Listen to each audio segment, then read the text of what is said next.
This will be the second video, the first one is watched, and then we could see the second one about. We're gonna talk about Boston, where they're having a baseball game and they're healing from the bombing. But you gotta watch. You gotta watch the other one because here's the thing. You say, well, gee whiz, you tell me all the institutions are doing that kind of harm here and overseas, and that might be the reason, and no one knows that, you can't go to a graduate school or something and tell them, don't you have to stop these policies because you're causing that, and they'll tell you, did you do a study, is that real? Well, there's another dimension to this that's really important because it has to do with things going on right now. That's other kinds of harm coming to people, mostly that happened. Well, it happened in the '90s too, during the Clinton years when things the internal security forces get up to. But it goes back. We're talking about empiricism. It controls all the institutions. Okay, our empiricists. Here's the situation. Okay. One of the things you could say is, well, gee, I heard that bombing on Boston. See, it was on Patriots Day. It was on Patriots Day.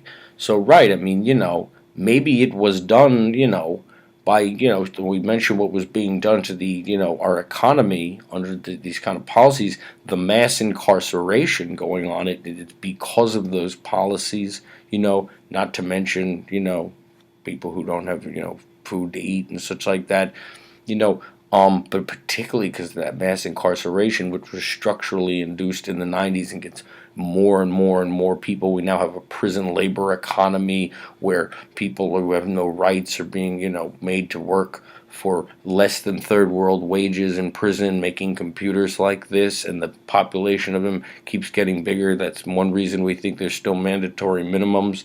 But the majority of them are African American. Okay, so you say, gee whiz, it happened on Patriots Day. Maybe it was like a domestic thing. Maybe it was, someone in a patriot movement. Well, here's the really interesting part. If you go to a graduate school where they're designing all those policies that are doing all this harm and everything, now it's not just that you can't tell them, maybe if we stopped that, if you stopped inflicting these policies, cause mass incarceration, that could have been, it was done on Patriots Day. Maybe it was done by people, who've just seen one too many of their, own people go to into this prison labor economy and they want it stopped, or they're standing up for such people. Okay. Here's the thing. It's not just, they'll say, well, did you do a study? And that goes all the way up to the people who make the policies and everyone in a policy-making position. But you say, well, wait a minute. But it was done on Patriots Day. I mean, given what's happening with these economic policies, you've inflicted on the society. I mean, on Patriots Day, someone's probably protesting that. They said, what do you mean? You mean it's a person in a patriot movement? They've done studies on those. Their studies indicate that if someone's in a patriot movement, that there's a high likelihood statistically that they are racist. They've done studies. I've read them. That they may be racists or white supremacists. You see, that's what the studies indicate. That's who's in patriot movements. And as a matter of fact, because of our studies and because our behavioral science people are actually an integral part of advising the internal security forces like the ATF and the FBI as to who is dangerous, people in the behavioral science wing of the institutions have been feeding their studies to the internal security forces for years, and that's why you can go on the internet and find all the types of people who are in some kind of nationalist or patriot group who've been harassed by various types of authorities because they are perceived that there's a statistical likelihood that they're racist white supremacists. Matter of fact, in the '90s, many of them were killed. Some of them were completely innocent. We always mention the woman who was, shot in the throat. Okay, right. The internal security forces are already, anyone in a patriot movement, oh wait, you're saying someone did it for that on Patriots Day, then we know from our studies that it must be white, racist, white supremacists. And if that's the case, then since it was on Patriots Day, it doesn't matter. The public should simply think it was because of racism, because that's who's in patriot movements, their studies indicate. And because their studies are fed to the internal security forces, all the time they're on the hunt for people who might be forming a group that has the country as its interest, that is concerned about what's happening in our country and perceives they're patriotic, and that what's happening in our country, they want to do something about it. Apparently, according to what they're advising the internal security forces to go rout these people out. If the word patriot is in the name of the group, there's a likelihood they're racists. So we don't have to worry about anything to do with what's happening to people in the country or what we're doing overseas. If you're saying it happened on Patriots Day, we've done studies on things. If something was done for that reason, that means they were trying to start a race war.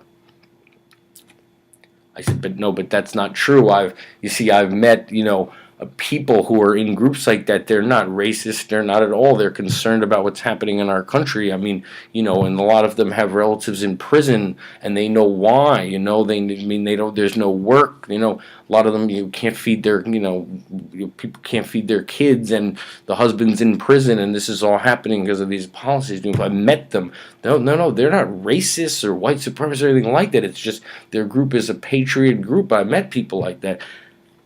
What would the people in the economic planning and all the institutions in the graduate schools say? Matter of fact, I really got attacked for this in graduate school when I said something based on my own experience. Your own experience doesn't matter.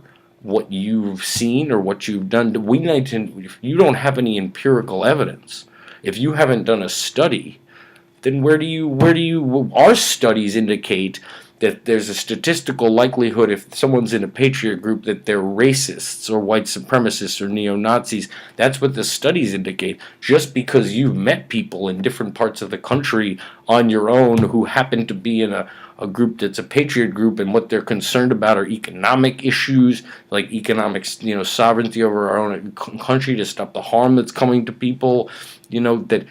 So you met a few people. I mean, what is your empirical evidence that you can refute the claim, even though all our studies and we're publishing books on it show that any group with the word patriot in its name should be looked at by the internal security forces because they're racist.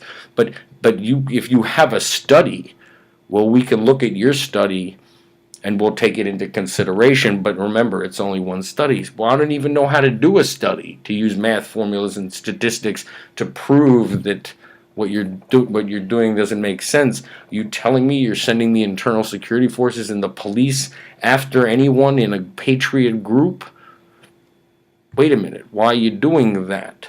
Wait, I mean, that's they may be people concerned about the mass incarceration. I mean, why don't you stop the policies? Maybe bombings would stop. But why you're rounding up people in patriot groups because you did a study that doesn't make any sense, and you've killed some of them? They've done studies and we haven't. That's what's going on with that. I would love to know why all our time has to get wasted. It does get wasted.